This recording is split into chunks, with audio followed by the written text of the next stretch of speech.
Oh,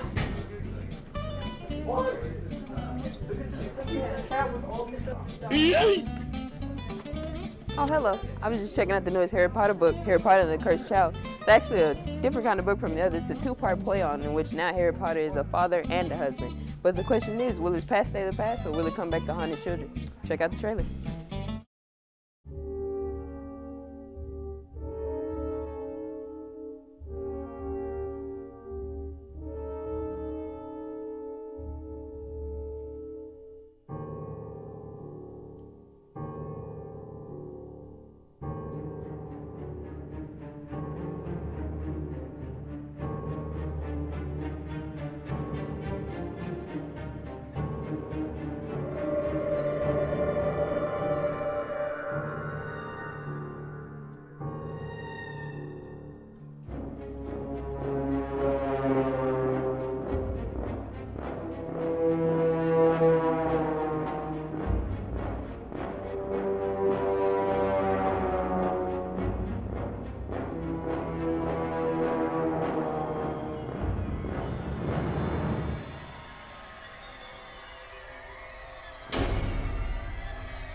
Hello again, everybody. I'm Scott Murray. Welcome to this edition of 5 Talk Street.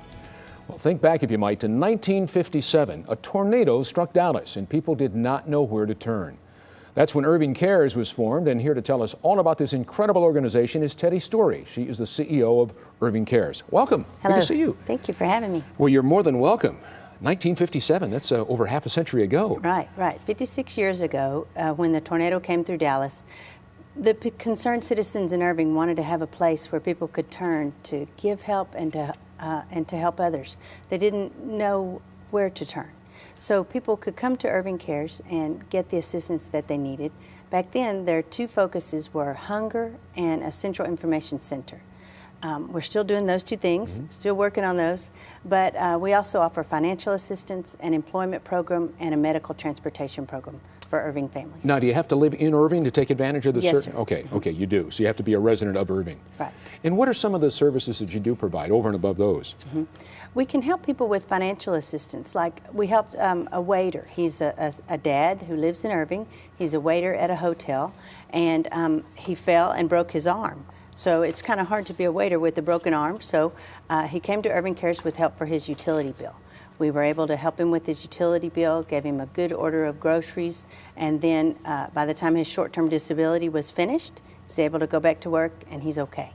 Very cool, very cool. Some of the other programs that clients could take advantage of in Irving. There's, like in the employment program, a lady came to Irving Cares, a single mom. She needed help because she had been laid off from her warehouse job. She had had that warehouse job for 10 years, so she didn't know how to look for a job now in these days of online applications and all the things that are electronic now. She really needed some help to get going. Her resume was outdated and she just didn't know what to do. So she came to the Employment Services Program. She attended the job search seminar, and in that seminar she learned how to do her resume. She learned about online applications, learned how to do interviews, and then we gave her some directed job leads of other warehouses that we knew that were hiring. And you put those things all together, and she was able to get a job and, able to pay her bills again, and her family's back on its feet. Well, 56 years is quite a legacy. A lot of organizations don't stick around half that long. Right. I just wondered, do you follow some of your clients? You talk about a couple of people you just shared some information with, but over and above that, do you follow to make sure they're all right? Maybe 6 months from now, a year down the road, you say, I wonder how they're doing. We do. That's one of the ways that we know that the programs are working. That's how we know that the services that we provide really do set the client back on their feet, back able to take care of themselves. In the financial assistance program where we pay rent or utilities, we check back with that client in 90 days.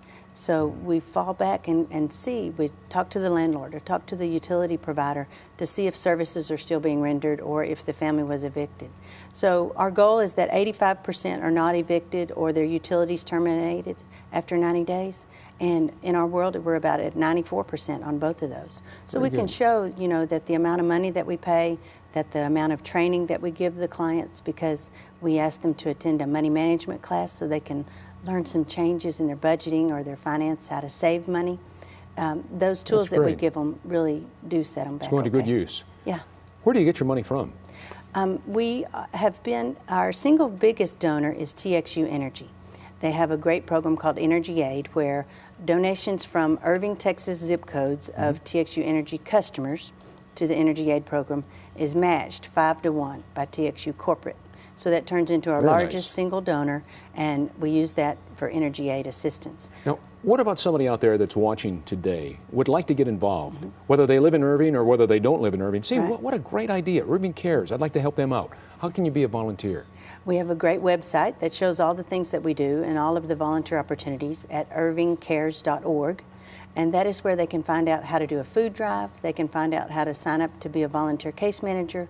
They can learn about being a intake person, providing direct services to the clients. All the things that we do there at Irving Cares we welcome volunteers in any of that. Teddy has the story in Irving Cares, right? Right. How many people have said that in your lifetime, yes. right? A few. Thanks so much. Thank you. Would you like to help the needy have a Thanksgiving meal? To do that, your class will have to raise enough money to buy canned foods. The Student Council will provide a pizza party for the top 3 classes who raise the highest amount of money. Each 25 cents your class donates will equate to a 10-ounce can of food. So students, if I were you, please try and encourage your class to donate money. Talk to your teachers and get your class all together and just talk about an easy way to raise money. Also, don't forget, y'all get a pizza party for this. Free pizza. And it's probably the good kind. Please stand for the pledge. Place your right hand over your heart. Ready? Begin. I pledge allegiance to the flag of the United States of America and to the republic for which it stands, one nation, under God, indivisible, with liberty and justice for all. Honor the Texas flag. I pledge allegiance to thee, Texas, one state under God, one and indivisible,